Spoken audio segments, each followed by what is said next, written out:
You can't understand someone until you've walked a mile in their shoes.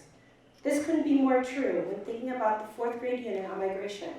What better way to foster empathy than to experience what it felt like to migrate to a new country in the 1800s? We were thinking of a unique provocation or introduction to the idea that people migrate in response to challenges or opportunities. Field trip to Ellis Island would have been quite an endeavor. So since we couldn't take the students to Ellis Island, why not bring Ellis Island to them? It was at that moment that the migration simulation was born. This is how it works. Students are given a short bio of an immigrant looking to move to America. On the day of the simulation, the students enter a safe environment to step outside of their comfort zone and step into the shoes of someone else. In fact, the room that you're sitting in right now transforms into Ellis Island, with officers and stations that are run by members of the Whitby community. Each immigrant goes through the process, including being interrogated by officers about their family, their health, their work history, and in the end, as we all know in real life, some make it, and others don't. This personal experience is the foundation of the remaining of the learning from the unit. We can see how our students become so attached to their characters by the expressions on their faces while being questioned by our immigration officers. The students often actually refer to those moments about how they felt during the provocation throughout the remaining of the unit. Some may ask, why is this important? Having our students experience learning firsthand fosters empathy, open-mindedness, and understanding. In addition to all of this, throughout the unit, our students read biographies, they listen to personal migration stories from faculty and staff, and they communicate in writing realistic fiction pieces based on their own experiences, all while focusing on their voice. The 4th grade unit of migration is just one example of how students begin to better understand others and create a context so that meaningful learning can occur.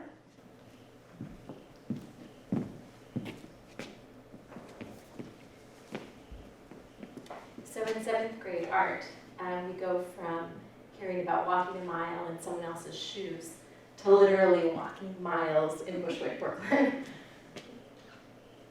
The students, here what you see is the culminating experience of the Artivism unit in 7th grade. Take it to the streets. This colorful and layered stencil can be found on the 2nd floor of this building if you want to venture up afterwards. It is an ever-growing work that inspires its audience of middle school students. I get 5th graders who are always wanting to create this. So days, weeks, and even years later. The students respect the other students' artwork, and they very, very carefully mask around. So when they're installing them, they're paying respect to those who already created before them. In the art, they're developing a collection of visual symbols, communicating these universal symbols of language and moving from the concrete to the abstract. This year, we have students writing a first-person narrative for English as well, where they're discussing and talking about their experience as a street artist. By having the experience, students may write authentically about their character, and not just imagining, but empathizing and relating, because they've gone through this.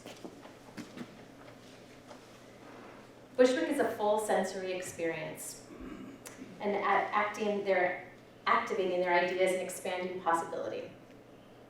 The central image that you see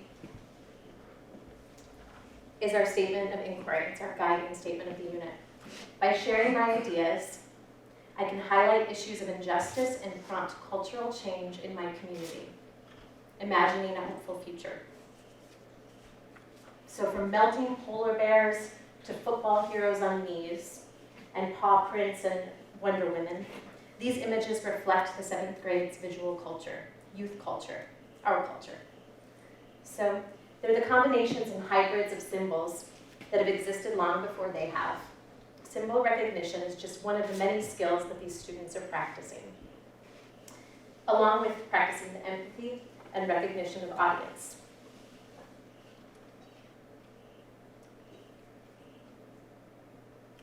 What is it that is so exciting and captivating for them? Is it the color, or the layering, or the intricate and fine details, building their motor skills, fine motor skills and hand-eye coordination? Positive and then negative space that you can see here. There's an intense focus throughout the unit, because when they're choosing their topics and learning about artists such as Banksy and Shepard Fairey and Basquiat, and they're cutting their stencils, that focus is really palatable. It's the intensity and the investment. It's not only because of the medium, which is very involved, but it's also that it connects specifically to our 7th grade students. It's learning on their terms. We're choosing content that is relevant and significant, as well as being current, and building skills necessary for them. Most of all, it's the consideration and thought our students put into these that resonates with both the head and the heart. The personal becomes the universal, and the universal, that becomes transformational. Here at Whitby, we're encouraging and assisting students in developing their personal voice so that they may be confident to share their voice, as well as give voice to others.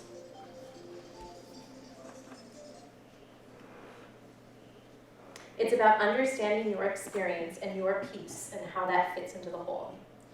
Through that, we may change. With these students, when these students share, it's important that we can also make change. Thank you.